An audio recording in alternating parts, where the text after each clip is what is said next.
Apa khabar semua? Assalamualaikum warahmatullahi taala wabarakatuh dan salam sejahtera.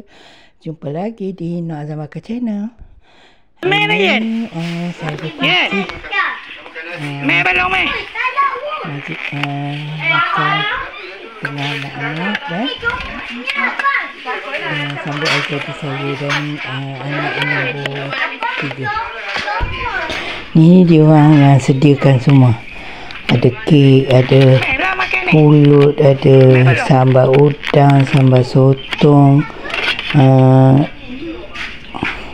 siakap 3 rasa, kangkung goreng belacan, ada keropok, ada sate,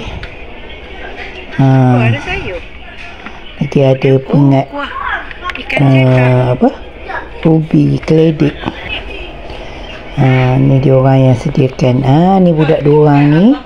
Kalau jauh, rindu abang, rindu kakak. Bila dekat, bergaduh. Tapi kejap je, lepas tu kawan balik.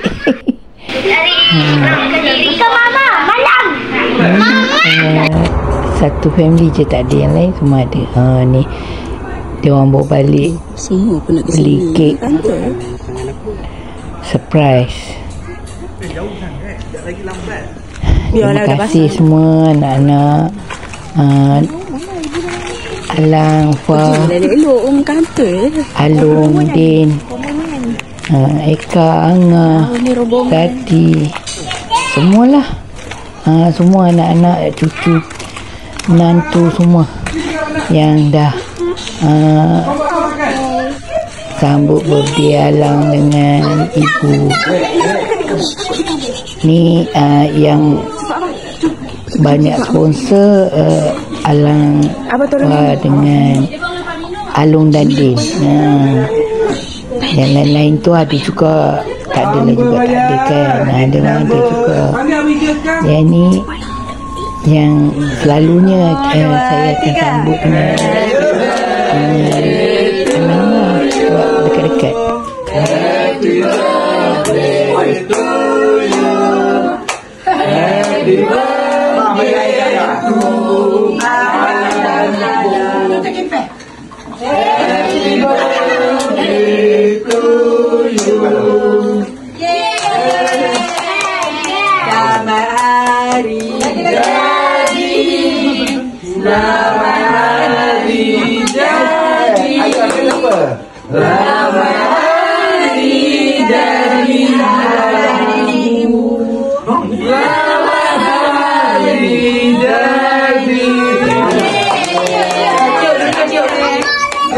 Jap. Ibu coba.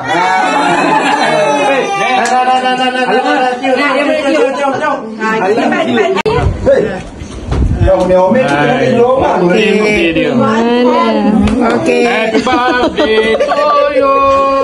Beg dah. Salah. Apa tu?